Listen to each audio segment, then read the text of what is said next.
Hello everyone, welcome to GeoPrep Geology YouTube channel.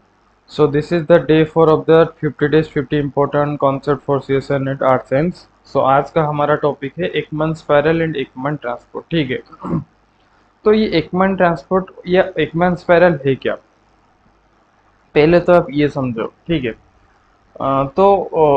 ये उसका definition देखने से पहले उसका थोड़ा हिस्टोरिक बैकग्राउंड थोड़ा आप ये पढ़ सकते हो कि कैसे ये जो कॉन्सेप्ट डेवलप हुआ, वो आइडिया कहाँ से आया, किसने डेवलप किया था, थोड़ा उसका हिस्टोरिक बैकग्राउंड आप लोगों ने आप देख लो क्या लिखा है इधर। क्या दिया, this theory was developed by Fridtjof Nansen. ठीक है, ये जो महाशय थे फ्रिट्जोफ नासेन, वो उनके द्वारा पहले ये जो कॉन्सेप्ट उनके माइंड में आया था। ठीक है, 19th सेंचुरी में, मतलब 1890 के आसपास उन्होंने क्या देखा, वो एक नॉर्वेजियन एक्सप्लोरर थे, नॉर्वेजियन एक्सप्लोरर थे।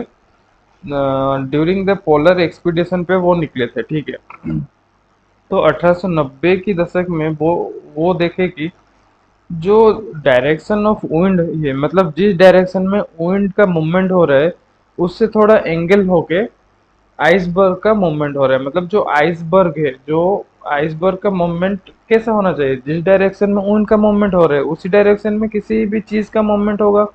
ओशन में अगर तुम देखोगे, अगर हम मतलब जो जिस डायरेक्शन में विंड का फ्लो होगा उसी डायरेक्शन में ही जो मतलब जो आइसबर्ग है उसका मूवमेंट होगा।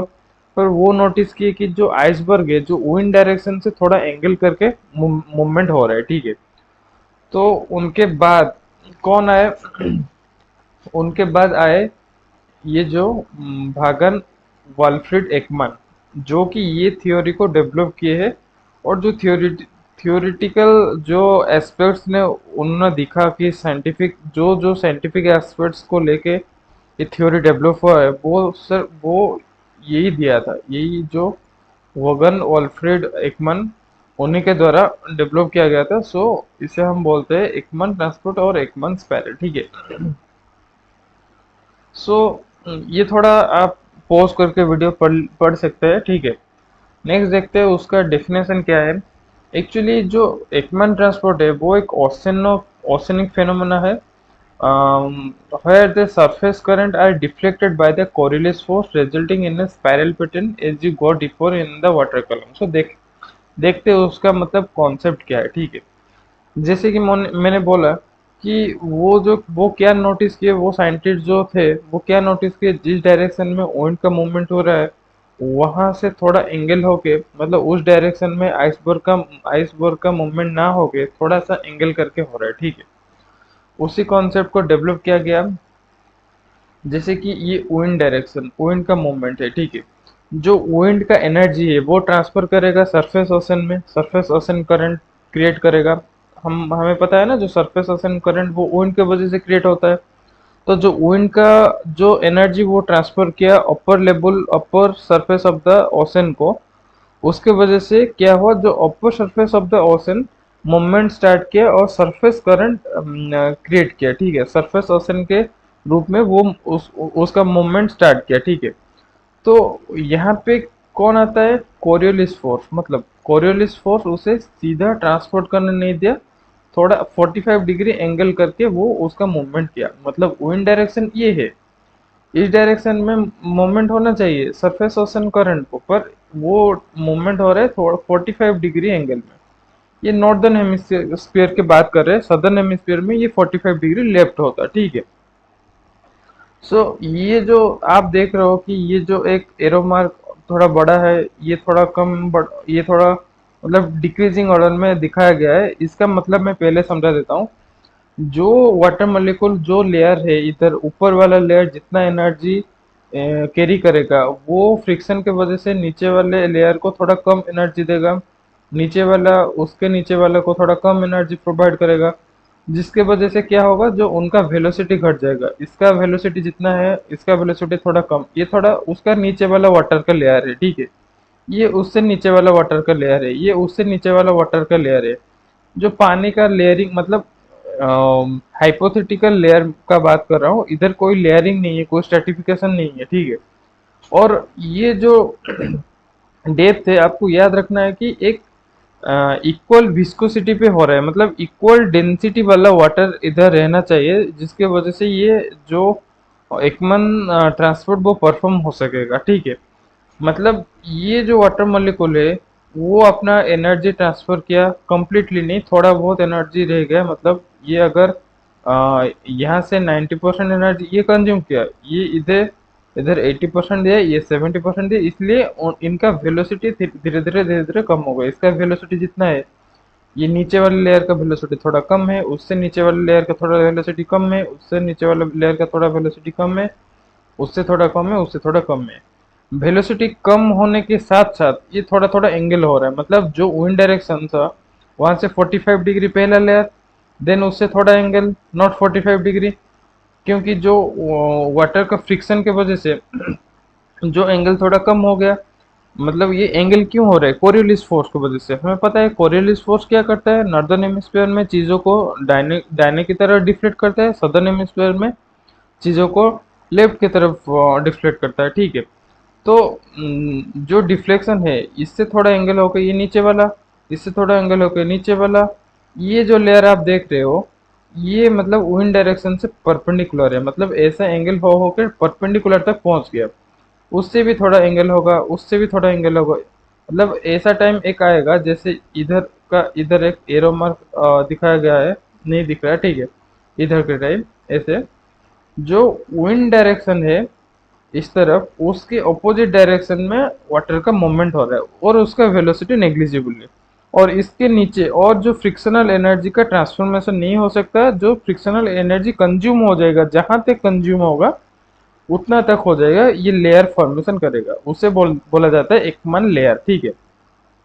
एंड ये जो स्पाइरल फॉर्म में दिखा रहा है जो मूवमेंट, इसलिए इसे बोला जाता है एकमन स्पाइरल। एंड जो नेट मूवमेंट होगा, ये तो हो गया हर एक लेयर का मूवमेंट मैंने बता दिया। तो जो नेट वाटर मूवमेंट होगा वो कैसा होगा? विंड डायरेक्शन से परपेंडिकुलर, मतलब जो एंगल करके ये वाटर लेयर का मूवमेंट हो रहा है, ये सब एक एक लेयर का जो मूवमेंट है, पर जो रिजल्टेंट लेयर है वो कितना यहाँ पे दिखाया गया है ऐसे, मतलब विंड डायरेक्शन ऐसे हो रहा है, यहाँ पे दिखाओ, ये है विंड डायरेक्शन और ये है नेट वाटर ट्रांसपोर्ट, मतलब विंड डायरेक्शन जहां होगा उससे परपेंडिकुलर वाटर का ट्रांसपोर्ट होता है, ठीक है। यही होता है एकमन ट्रांसपोर्ट, जो विंड डायरेक्शन से परपेंडिकुलर ट्रांसपोर्टेशन को ही हम एकमन ट्रांसपोर्ट बोला जाता है। उसका मैकेनिज्म आप लोगों को पता है, मैंने बताया अभी क्या क्या मतलब फेनोमेना लगता है। तो इसमें कौन कौन सा फैक्टर इन्वॉल्व होता है? पहले तो जो डिफ्लेक्शन होता है, कोरियोलिस फोर्स इन्वॉल्व हुआ है। देन फ्रिक्शनल फोर्स, इसके विंड के फ्रिक्शन की वजह से सरफेस ओशन करंट डेवलप हुआ, उसके सरफेस ओशन करंट के फ्रिक्शन की वजह से उसके नीचे वाला वाटर मूव हुआ, इसके फ्रिक्शन की वजह से उसके नीचे वाला मूव हुआ, ऐसे करके जो फ्रिक्शनल एनर्जी का ट्रांसफॉर्मेशन हुआ। तो यहाँ पे फ्रिक्शन का भी एक रोल, फ्रिक्शन भी एक रोल प्ले करता है, ठीक है। देन और क्या रोल प्ले करता है? जैसे कि मैंने बोला, ये आपको थोड़ा याद रखना है कि ये जो डेप्थ है, ये अप्रोक्सीमेटली 100 मीटर लेके आप चलो, ठीक है। क्योंकि 100 मीटर तक ही जो फ्रिक्शनल एनर्जी का ट्रांसफर सही से होता है, उसके बाद फ्रिक्शनल एनर्जी का ट्रांसफर नहीं होता है, और जो उसके नीचे वाला वाटर वाटर का जो इन्फ्लुएंस, ये विंड का इन्फ्लुएंस इसके नीचे वाले वाटर पे कुछ नहीं होता है, ठीक है। सो इसलिए इसे बोला जाता है Ekman transport, and the spiral form is known as the Ekman spiral, ठीक है। सो यहाँ पे एक विस्कोसिटी भी एक फैक्टर आता है, जो ये जो 100 मीटर का लेयर है, ये इक्वल विस्कोसिटी का होना चाहिए, इक्वल डेंसिटी का होना चाहिए, ठीक है। तभी जाके एकमन स्पाइरल हो पाएगा। तो ये भी एक फैक्टर आप नोट करके रखिए, क्या क्या फैक्टर मतलब इफेक्ट कर रहा है एकमन ट्रांसपोर्ट करने के लिए, वो थोड़ा आप नोट करके रखिए, ठीक है। सो ये हो गया। तो थोड़ा ये थ्योरी पे देख लीजिए क्या क्या की पॉइंट्स है एकमन स्पाइरल का। पहला तो हो गया कोरियोलिस फोर्स। तो Coriolis force is a force that appear, अब मैंने बताया कि कैसे कोरियोलिस फोर्स डिफ्लेक्ट करता है सरफेस से लेके नीचे तक, कैसे मतलब जो वाटर लेयर को मतलब डिफ्लेक्ट करता है। कोरियोलिस फोर्स का काम है डिफ्लेक्ट करना, ठीक है। देन सरफेस करंट, जैसे मैंने बोला कि the surface current is deflected by the, मतलब जो विंड की वजह से सरफेस करंट डेवलप हुआ, वो सरफेस करंट थोड़ा डिफ्लेक्ट हो गया, विंड डायरेक्शन से थोड़ा डिफ्लेक्ट होके थोड़ा, जैसे लिखा है causing it to move at an angle to the prevailing wind, ठीक है। Then again Ekman spiral. As you go deeper into the water column, the current continuously deflects, creating a spiral pattern as the Ekman spiral. जहाँ के यहाँ पे देख सकते हो कि कैसे स्पाइरल पैटर्न ये फॉलो कर रहा है, इसलिए इसको एकमन स्पाइरल बोला जाता है, ठीक है। देन जो एकमन लेयर मैंने बोला कि 100 थिकनेस, 100 मीटर थिकनेस होता है एकमन लेयर का, उस थिकनेस का जो पानी कहाँ मूव करेगा, 90 degree to the wind direction. यहाँ पे लिखा है the depth at which the current has been deflected by 90 degrees from the surface wind is known as the Ekman layer, ठीक है। तो वही लेयर को एकमन लेयर बोला जाएगा। और क्या क्या फैक्टर इन्फ्लुएंस करता है, the strength of Coriolis force, wind speed and direction, मतलब कितना विंड स्पीड होगा।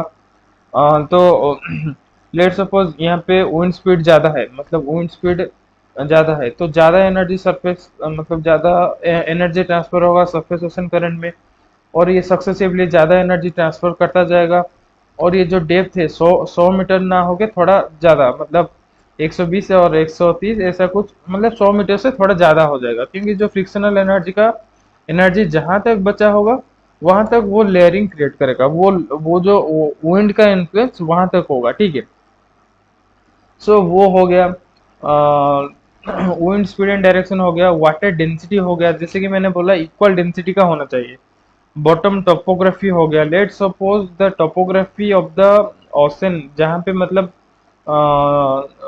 रफ टोपोग्राफी है, ठीक है, तो वो एक जो मतलब ईडी विस्कोसिटी क्रिएट करेगा, जो विस्कोसिटी क्रिएट करेगा उसके वजह से भी वो ये एकमैन स्पाइरल इन्फ्लुएंस हो सकता है, ठीक है। एंड इंटरनल वेव, अगर इंटरनली वेव क्रिएट हो गया तो एकमैन स्पाइरल मतलब प्रॉपरली काम नहीं करेगा, एकमैन स्पाइरल मतलब प्रॉपरली नहीं हो सकता, ठीक है। सो समरी में क्या लिखा है, the Ekman transport is fundamental process in oceanography that plays a crucial role in understanding ocean circulation, climate modelling and marine ecosystem, ठीक है। क्वेश्चन को जाने से पहले एक और थोड़ा मतलब देख लेते हैं, मतलब एक्चुअल में क्या होता है कि हमें पता है कि हमें थियोरिटिकली क्या पता चला कि जिस डायरेक्शन में विंड का मूवमेंट हो रहा है उससे परपेंडिकुलरली वाटर का मूवमेंट होगा। पर एक्चुअल जब मतलब फील्ड में हम देखेंगे, मतलब एक्चुअल में ऐसा नहीं होता है, ठीक है। क्यों नहीं होता है, उसका कुछ रीजन है, मतलब बहुत सारे फैक्टर मतलब डिपेंड, बहुत सारे फैक्टर है जिसके वजह से हम बोल सकते हैं कि जो विंड का डायरेक्शन है वहां से थोड़ा एंगल तक सरफेस करंट का मूवमेंट हो रहा है, मतलब सरफेस जो एकमैन ट्रांसपोर्ट का मूवमेंट हो रहा है, पर नॉट एग्जैक्टली 90 डिग्री, क्योंकि उसे इन्फ्लुएंस करने के लिए पहले तो फ्रिक्शन हो गया, जैसे कि मैंने बोला कि अगर इंटरनल फ्रिक्शन का वेरी होगा, अगर button friction and internal friction with in the water column can dispute the Ekman spiral, preventing it from reaching a full 90 degree deflection, मतलब जो फ्रिक्शन का वेरिएशन दिखाएगा उसके वजह से भी ये 90 डिग्री ना होकर थोड़ा कम हो सकता है। Then stratification, if the water column is stratified, मतलब ऊपर में लो डेंसिटी वाटर, नीचे हाई डेंसिटी वाटर, ऐसे स्ट्रेटिफाइड होके मतलब रहेगा, इस 100 मीटर तक लेयर में वाटर का स्ट्रेटिफिकेशन हो जाएगा, स्ट्रेटिफिकेशन होगा।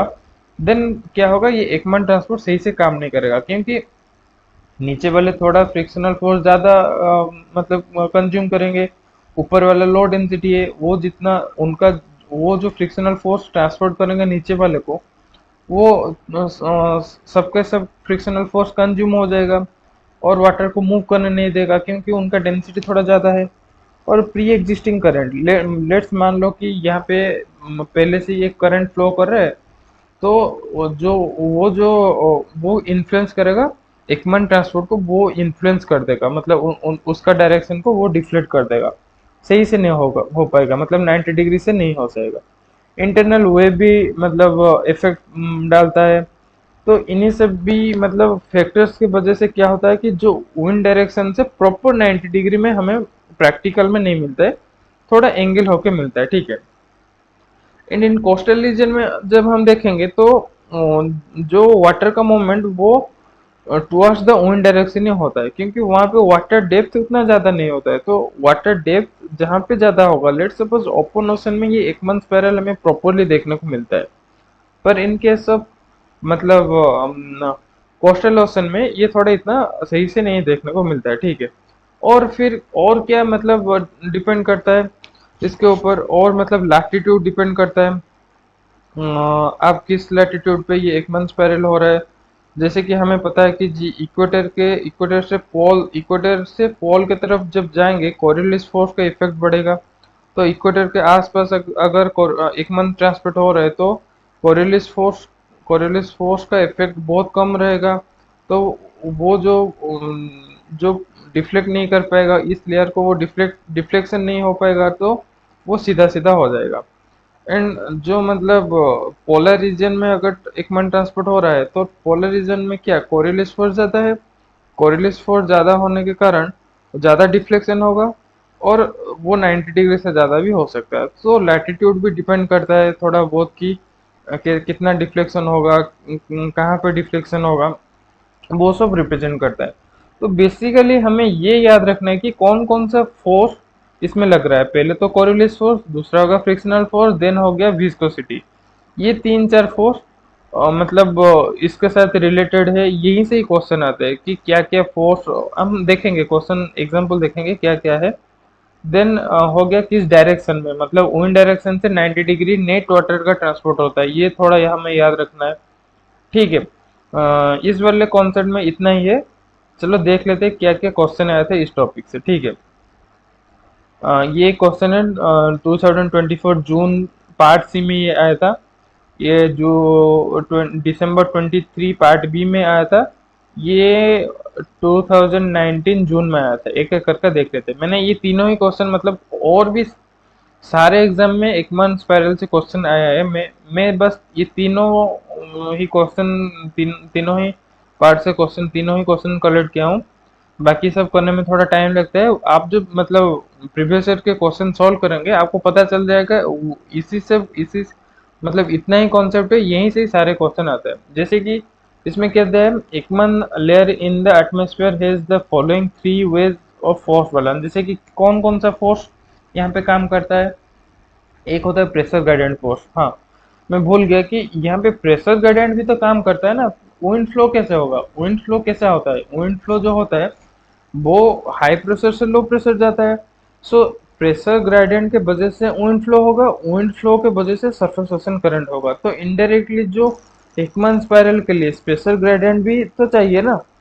जो प्रेशर ग्रेडियंट क्रिएट होता है, मतलब एक तरफ होता है हाई प्रेशर, एक तरफ होता है लो प्रेशर, तो विंड का मूवमेंट होता है। विंड के कांटेक्ट में आता है, आके सरफेस ओशन करंट क्रिएट होता है, उसके कांटेक्ट में उसके नीचे वाला वाटर, उसके कांटेक्ट में उसके नीचे वाला वाटर, ऐसे करके एकमन स्पाइरल मतलब एकमन ट्रांसपोर्ट होता रहता है, ठीक है। तो यहाँ पे प्रेशर ग्रेडियंट फोर्स भी आ जाएगा, कोरियलिस फोर्स एक आ जाएगा, एंड एक कौन सा आ जाएगा, टर्बुलेंट ड्रैग। यहाँ पे देखो सेंट्रीफ्यूगल फोर्स नहीं होगा, यहाँ पे भी सेंट्रीफ्यूगल फोर्स, तो ये गलत हो गया। यहाँ पे भी सेंट्रीफ्यूगल फोर्स दिया है, ये भी गलत हो गया। तो आंसर अपने आप हो गया ऑप्शन नंबर 2, ठीक है। ऑप्शन नंबर 2 यहाँ पे आंसर हो गया। देन नेक्स्ट क्वेश्चन देखते हैं। Simple, which one of the following force is not involved in the balance of the forces for an atmospheric Ekman layer. Atmospheric Ekman का भी सेम टू सेम वही concept रहता है, ठीक है। क्या क्या रहता है, कोरियलिस फोर्स मतलब इफेक्ट पकाता है, pressure gradient force, then viscous force. वहाँ पे हमने देखा था कि डेंसिटी का स्ट्रेटिफिकेशन नहीं हो सकता, उसका विस्कोसिटी सेम हो सकता है, मतलब होना चाहिए। यहीं पे सेम सेंट्रीफ्यूगल फोर्स नहीं होगा। देखो सेम टू सेम क्वेश्चन है, वही कौन कौन सा फोर्स इफेक्ट कर रहा है उसी से ही क्वेश्चन बार बार आ रहा है। ये पार्ट सी में आया था, पार्ट बी में आया था, 2024 में पार्ट सी में आ गया। तो इसका आंसर कौन सा हो जाएगा, ये वाला centrifugal force. Centrifugal force is not involve in the balance of the forces of an atmospheric Ekman layer, ठीक है। देन ये वाला क्वेश्चन आपके लिए इजी है, बहुत इजी है। Ekman transport in the northern hemisphere is directed 90 degree to the right of the wind direction. जैसे नॉर्दर्न हेमिस्फीयर में 90 degree right and southern hemisphere में 90 डिग्री लेफ्ट। कोरियोलिस फोर्स की डायरेक्शन के हिसाब से एकमन ट्रांसपोर्ट होता है। तो आशा करता हूँ कि आपको ये कॉन्सेप्ट समझ में आया और इससे रिलेटेड जो क्वेश्चन हमने सॉल्व किए, बाकी के जो हम आप क्वेश्चन पेपर देखेंगे प्रीवियस ईयर को क्वेश्चन पेपर, तो एकमन स्पाइरल एकमन ट्रांसपोर्ट से इसी टाइप के क्वेश्चन आता रहता है। तो आपको बेसिकली ये याद रखना है कि कौन कौन से फोर्स अप्लाइड हो रहा है, कौन कौन से फोर्स इफेक्ट कर रहे हैं, कौन कौन से फोर्स इन्फ्लुएंस कर रहा है ये जो फिनोमेनन को क्रिएट करने के लिए। ठीक है, आशा करता हूँ आपको कुछ फायदा हुआ होगा। अगर आपका कोई भी क्वेरीज है, प्लीज़ कमेंट सेक्शन में मुझे नोटिफाई कर दीजिए, मैं उसे सॉल्व करने के लिए ट्राई करूँगा। अगर लास्ट तक आपने वीडियो देख लिया है तो thank you for watching this video lecture. So thank you.